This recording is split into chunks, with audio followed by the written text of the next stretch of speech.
Right, so the seals are on. This is the first time I think I've tried to assemble this with the seals on.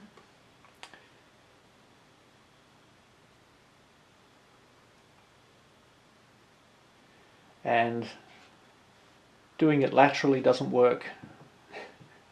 That's it. And it's a lovely feeling. It's really nice and tight. That front seal is great.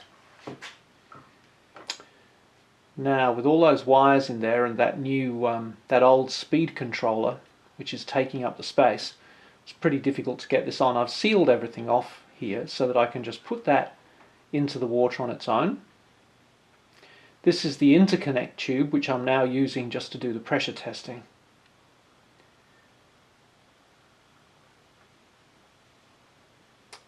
And there's some bubbles coming out of the end ballast tank. That's nothing. All is good.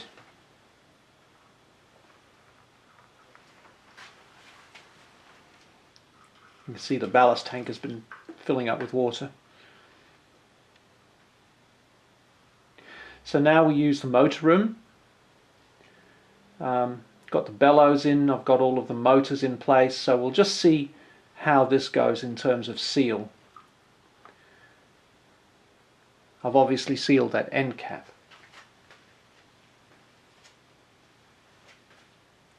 And what I'm discovering is that there's a fair number of bubbles coming out from around one of the prop shafts, from the housing. Honestly, there it is where the little black mark is next to the housing.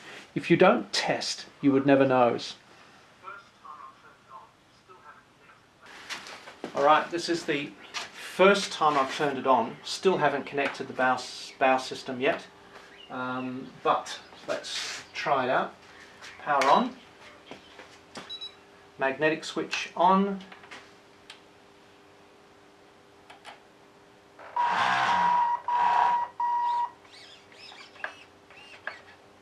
That's all okay. Main pump. Pump. Yep. Trim tanks. Piston. All okay. All good.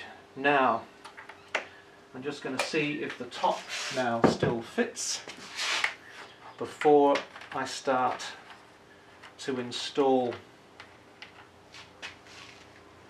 the bow planes, which are really pretty much the star attraction of this little thing. Now, what do I also need here? There's a couple of washers. Pretty rough and ready way to finish it off. There you have it.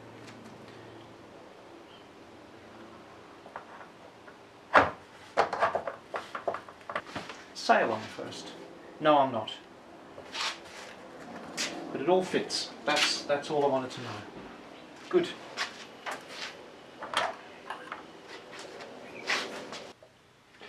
So I'm pouring water here to fill the trim tank, just using a little siphon effect. I filled the stern one. Now this is it. This is the very moment of truth, and it's ridiculously stern heavy, and it's listing over to starboard. Well, this is what ballasting is all about. I just stand there looking at that for a while thinking, well, at least it's not sunk to the bottom. Just holding it up to get a sense of the weight and how it all looks, but honestly, the problem that I've got is very, very clear. No matter what I do, I have to make the stern lighter. I can't remove any weight, so I've turned the pump on.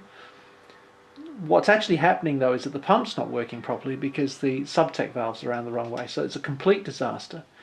So immediately, I've done this before, I'm setting to the process of taking this shell-like space in the stern and filling it. And I'm going to use, I've used aluminium flashing, as you can see, to prepare a space. I want to make sure that there's plenty of room for the prop shafts and everything else. And that's the sound of the spray filler going in. This stuff, once it's in, expands to about 4 to 8 times the size. It's dry now. Well, it's not actually quite dry.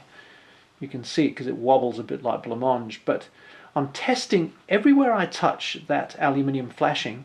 There's a lot of resistance because it's completely full underneath. And this stuff, when it touches another surface and seals against it, doesn't leak. It's pretty good. Now, glad wrap once again, all over the stern, because I need to now fill the top half. And I've got aluminium flashing in all of the important points on there to make sure that the foam, as it expands, doesn't go anywhere near the working parts. So I'm just sticking the foam in the back. Unfortunately, you can't see that all that well. And I've now just clamped it onto there. And the trick now is to put some weight on it and go away. And it's the next day now, and I'm just removing this. It's always interesting to see what you've got underneath. And that is amazing. That's perfect. It's nice and smooth. It's really good. Although this stuff gets little holes in it, a bit like a sponge, but it's not a sponge. The holes don't go through. I have reduced the size of the micro switch and the head on the end of the piston because it's just taking up too much room. Alright, my first attempt in the pool generated a number of issues. The first was that the piston was wired the wrong way around. Had to fix that. And I've also reduced the size of this head so that it slides in more easily. That's it, now you can see it. So it slides in more easily, particularly while I'm using that larger speed controller. The second thing was that the stern was heavy, so I've created now and put a lot of foam into the back, into the stern of the boat. That should resolve the problem. If not, we're in trouble because I'm not sure how much more I could have put into there. The third thing was that the subtech valve was the wrong way around, which meant that it wasn't working properly, and this little pump was so powerful it actually blew the cap off the end of the tank, which I think is going to be a problem as well in the future. So it means that I'm going to have to put something in here to stop any expansion of this. So I'm going to have to put a stopper of some sort in the bow. Just a little angle of metal I think will do, so I can just click it in and it won't move. That will be something that I'd like to do. This has come off, fix that. I've tried using the hydroplanes to get the balance right, but it's all too complicated. I'm just going to remove these servos because they're all wired up, drop them in the bow. I'm going to weigh the rest of the stuff, put the equivalent weight in the bow. So I'm not going to bother with the hydroplanes while I'm from now on testing the ballast. I'm just going to be using the weight. That's what we're going to do, and the next time you see it in the pool, all that will be done.